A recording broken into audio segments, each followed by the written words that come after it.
और अब खबरें देवभूमि की। उत्तराखंड के पुलिसकर्मियों के लिए एक अच्छी खबर है। मुख्यमंत्री पुष्कर सिंह धामी ने पुलिस जवानों को तोहफा दिया है। सीएम के निर्देश पे हेड कांस्टेबल रैंक के 1750 नए पद सृजित, समय से पदोन्नति देने के लिए 1750 नए पद जो हैं वो सृजित किए गए हैं और एडिशनल एसआई का नया रैंक सृजित करने के भी आदेश दिए गए हैं। नई रैंक पे 1750 नए पद स्वीकृत करने के आदेश दिए गए हैं और पुलिस विभाग में एडिशनल एसआई का एक भी पद नहीं है। नया रैंक एडिशनल एसआई का होगा और 4200 ग्रेड पे पुलिस विभाग में एक बड़ा फेरबदल करने की कोशिश है, राहत देने की कोशिश है पुलिसकर्मियों के लिए। तो सीएम के निर्देश पर हेड कांस्टेबल रैंक के 1750 नए पद जो हैं वो सृजित किए गए हैं और समय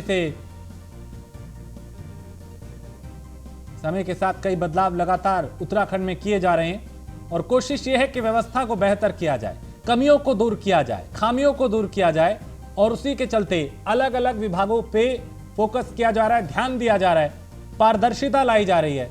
जहां गलतियां हैं, जहां भ्रष्टाचार है, जहां नियमों की अनदेखी है, वहां पे घास भी गिराई जा रही है और चाहे पुलिस विभाग हो या फिर कोई भी सरकारी विभाग हो, उसमें पारदर्शिता लाने के लिए कई कदम भी उठाए जा रहे हैं और सिस्टम को और बेहतर भी किया जा रहा है। तो पुलिसकर्मियों के लिए यह बड़ी राहत है, एक बड़ी खबर है और पुलिस जवानों को तोहफा दिया है।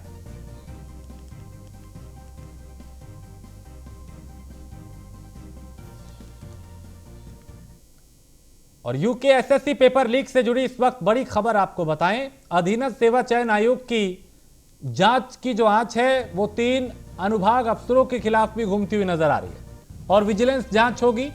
पूर्व सचिव संतोष बडोनी के खिलाफ विजिलेंस जांच के आदेश दिए गए हैं। पूर्व परीक्षा नियंत्रक नारायण सिंह के खिलाफ भी जांच होगी। तो पेपर लीक मामले के जो तार हैं वो कहां जुड़े हुए हैं, इसको लेकर लगातार जांच जारी है और एक एक कड़ी को जोड़ा जा रहा है ताकि पूरी चेन को शिकंजे में लिया जा सके।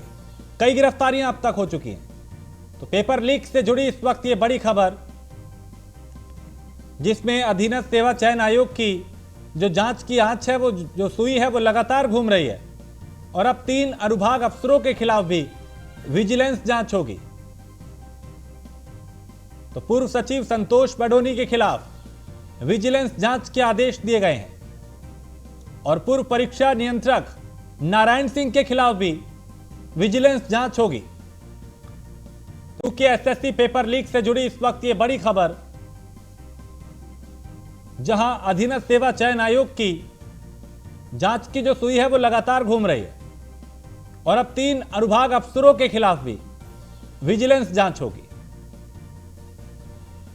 तो पूर्व सचिव संतोष बडोनी के खिलाफ जांच के आदेश दिए गए हैं और उनके अलावा पूर्व परीक्षा नियंत्रक नारायण सिंह के खिलाफ भी जांच होगी और लगातार एक एक कड़ी को जोड़ा जा रहा है। अब तक करीब पेपर लीक मामले में 35 गिरफ्तारियां हो चुकी हैं और आए दिन गिरफ्तारियों का दौर भी जारी है। जांच का दायरा भी बढ़ाया जा रहा है, एक एक कड़ी को जोड़ा जा रहा है।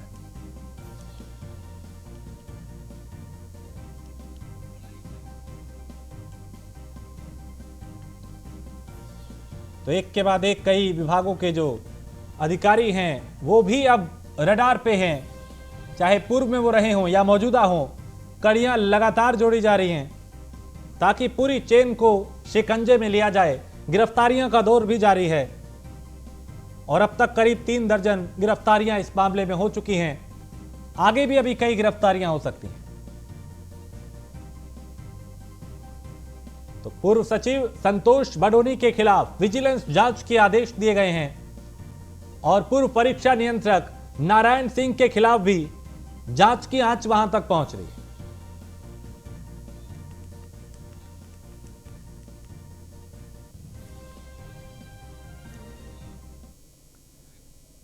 और मुख्यमंत्री पुष्कर सिंह धामी ने पिथौरागढ़ के धारचूला इलाके में आई अतिवृष्टि के बाद हेली से हवाई सर्वेक्षण किया। इस दौरान मुख्यमंत्री के साथ धारचूला विधायक और कई विभागों के अधिकारी मौजूद रहे। निरीक्षण के दौरान मुख्यमंत्री धामी ने बारिश से हुए नुकसान का जायजा भी लिया। हवाई सर्वेक्षण यहां पे किया गया और कहां कितना नुकसान हुआ है उसका आकलन किया गया।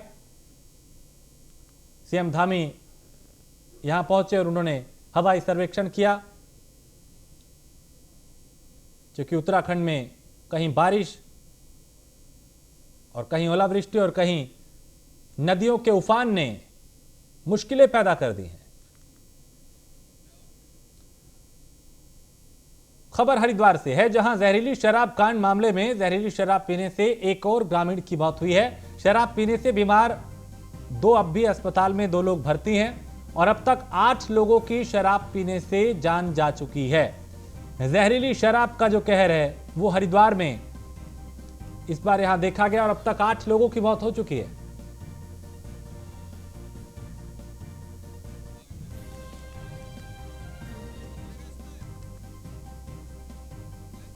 तो हरिद्वार से खबर, जहां जहरीली शराब कांड का मामला है, जिसमें जहरीली शराब पीने से एक और ग्रामीण की मौत हो गई।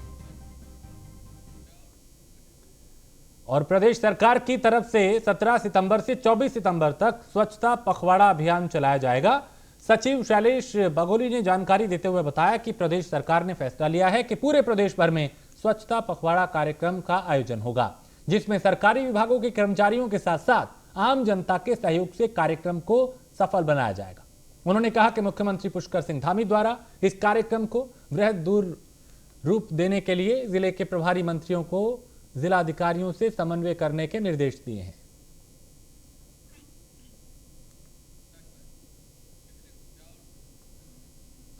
हरिद्वार में विश्व मैत्री दिवस के मौके पे जैन समाज के लोगों ने क्षमावाणी महापर्व आयोजित किया। कार्यक्रम में उत्तराखंड के कैबिनेट मंत्री प्रेमचंद अग्रवाल, जैन समाज के धर्मगुरु आचार्य विभूत सागर जी महाराज और कई गणमान्य लोग यहां पे मौजूद रहे। इस मौके पे मंत्री प्रेमचंद अग्रवाल ने कहा कि हर व्यक्ति अपने जीवन में कोई ना कोई अपराध जरूर करता है, लेकिन उस अपराध की क्षमा नहीं मांगता है। सिर्फ जैन समाज के लोग अपने किए गए अपराध की सार्वजनिक कार्यक्रम कर क्षमा याचना करते हैं। इसलिए आज पूरे विश्व में जैन समाज काफी तरक्की कर रहा है। भारत में 40 लाख जैन समाज के लोग 27% अर्थव्यवस्था में योगदान देते हैं।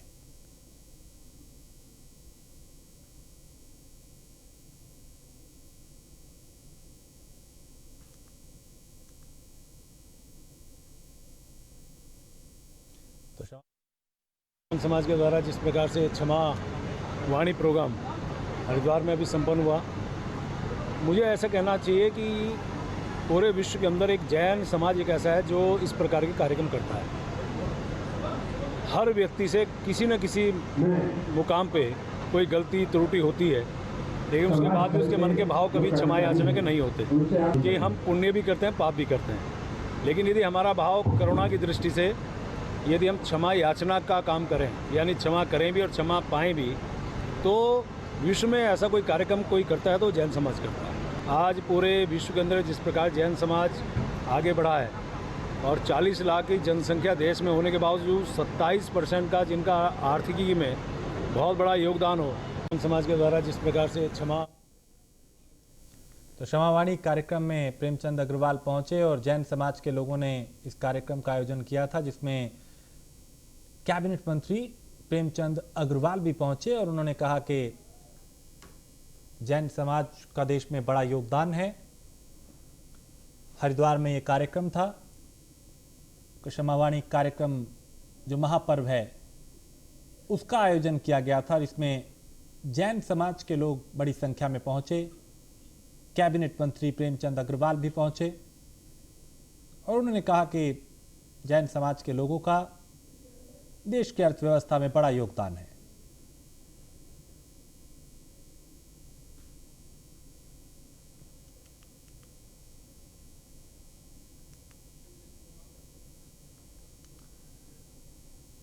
और देहरादून में चल रहे स्मार्ट सिटी के काम की धीमी रफ्तार के चलते विधायक खजान दास बीजेपी से नाराज चल रहे हैं। मीडिया से रूबरू होते वक्त खजान दास ने बताया कि अधिकारियों और सरकार को अवगत करवाने के बावजूद स्मार्ट सिटी के कार्यों में तेजी नहीं आ रही।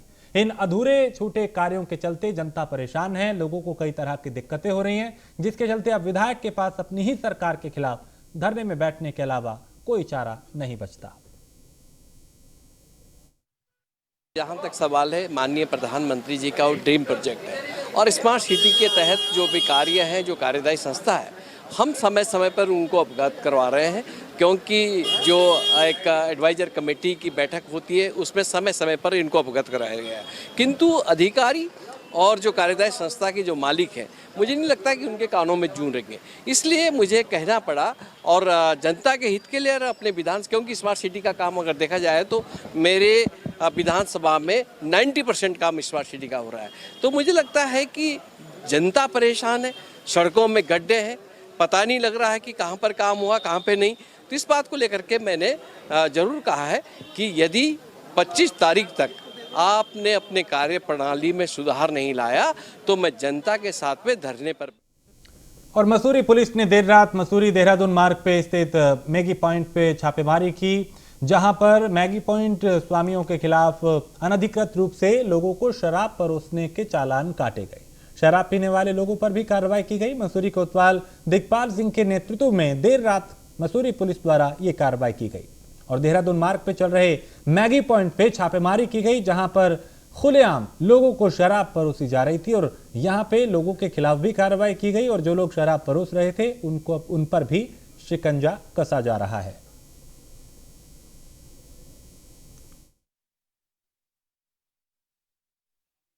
लगातार हमारे सूचना आती रहती है, रोज एक्सीडेंट होते हैं, लोग गिर जाते हैं और बहुत सारी जाम लगते हैं, झगड़े होते हैं।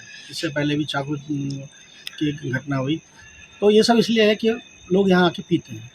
पिए ठीक है, कोई बात नहीं है, पर एक मर्यादा होनी चाहिए। जो बार हैं वहाँ जाके बैठें, हर जगह ये शराब परोसना ठीक नहीं है। इसलिए मैं लगातार चालन कर रहा हूँ और अभी 4-5 दुकानों में चालन कर दिया और 10-12 जो है पीने वालों कर दिया और ये लगातार कार्रवाई चल रही है। लगातार हमारे खबर हरिद्वार से है, जहां लक्सर में हुए शराब कांड का राज खुल चुका है। गांव के झोलाछाप डॉक्टर ने परोसी थी जहरीली शराब और डीआईजी योगेंद्र सिंह रावत ने प्रेस वार्ता कर इस बात का खुलासा किया। आरोपी के खिलाफ अलग अलग धाराओं में मुकदमा दर्ज किया गया है। मौके से मिले भारी मात्रा में शराब निर्माण के उपकरण। मैं केवल जो मैंने पुलिस का वर्जन है और जो हमने कहा वो मैं थोड़ा आपको बता देता हूँ। जैसा कि आप जानते हैं, कल एक काफी दुर्भाग्यपूर्ण घटना यहाँ पर घटित हुई थी, जिसमें कई मौतें हुई हैं और प्रथम दृष्टया देखने से यह बहुत स्पष्ट हो रहा था कि ये मृत्युएं शराब के सेवन से हुई हैं। अब यहाँ पर जो प्रश्न खड़ा था वो ये खड़ा था कि ये शराब के अत्यधिक सेवन से हुई है या शराब में किसी प्रकार का कोई मिलावटी पदार्थ या कोई जहरीला पदार्थ है उसके कारण हुई है। ये इस सवाल पर था। शराब के सेवन से हुई है, इसमें कोई दो राय नहीं है। और इसकी सही जो जानकारी है वो, जैसे कि मैंने आपको बताया कि पोस्टमार्टम इसमें हो चुका है। और लक्सर क्षेत्र के आशीर्वाद नर्सिंग होम और अल्ट्रासाउंड सेंटर में मां गंगे ब्लड बैंक नामक संस्था द्वारा एक विशाल स्वैच्छिक रक्तदान शिविर आयोजित किया गया। आशीर्वाद संस्थान के प्रमुख संचालक डॉक्टर अमित राय का कहना है कि हरिद्वार के मां गंगे ब्लड बैंक संस्था द्वारा आयोजित किए जा रहे विशाल रक्तदान शिविर का उद्देश्य लोगों को रक्तदान महादान के तहत निर्धारित किया गया और ताकि लोगों को इसके प्रति जागरूक किया जा सके। उन्होंने कहा कि रक्तदान इंसानी जीवन में महादान कहलाता है।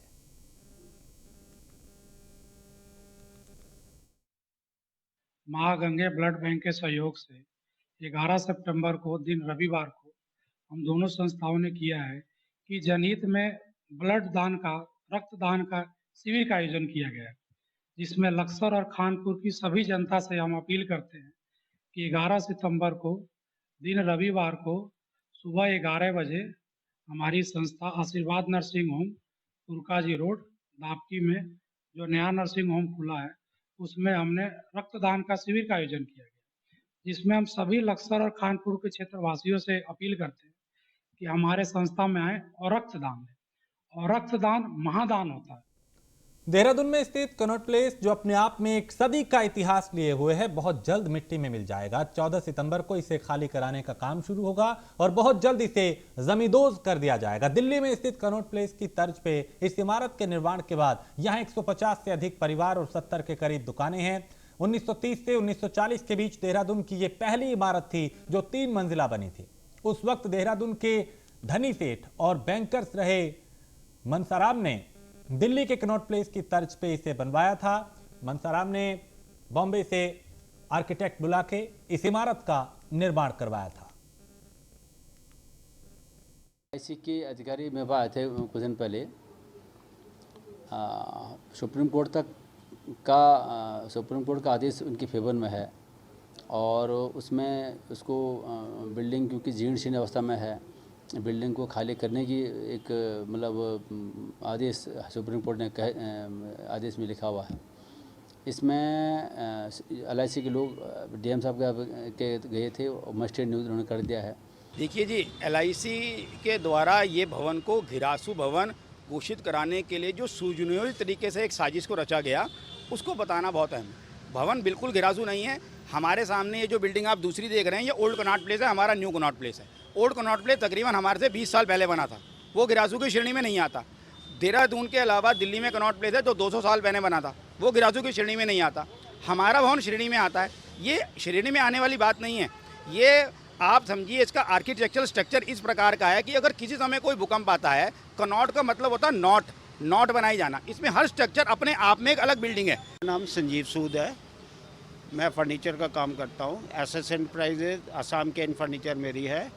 मैं 1986 से यहाँ पे हूँ और LIC ने मेरे को अलॉट करी थी और हमारे साथ प्रॉपर एग्रीमेंट किया था, सब चीज़ किया था और रेंट भी एग्रीड था। ये कहते हैं कि देखो हमसे कंप्रोमाइज़ के क्यों आप खाली कराते जाते हैं, हमने कोई आपका किराया नहीं दिया, या हम डिफ़ॉल्टर हैं, या हम आपसे कोई लड़ाई झगड़ा कर रहे हैं, या तब आप कहिए। हम जब आपसे फ्रीली वहाँ रह रहे हैं और बल्कि आप में कुछ नुक्स है, जो भी किराएदार होता है उसको कम से कम एक। मुख्यमंत्री पुष्कर सिंह धामी की अध्यक्षता में हुई कैबिनेट की बैठक में कई महत्वपूर्ण निर्णय लेते हुए UKSSC की तरफ से वर्तमान में कराई जा रही भर्तियों को लेकर बड़ा फैसला लिया गया, जिसके तहत मुख्यमंत्री ने उत्तराखंड अधीनस्थ सेवा चयन बोर्ड के द्वारा की जा रही 5 विभागों की लगभग 7000 भर्तियों को रद्द करते हुए अब उत्तराखंड लोक सेवा आयोग से भर्ती कराने का निर्णय लिया है, जिसको लेकर जहां एक तरफ सत्ताधारी पार्टी इसे बेहतर फैसला बता रही है, वहीं विपक्ष सरकार पे सवाल उठा रहा है।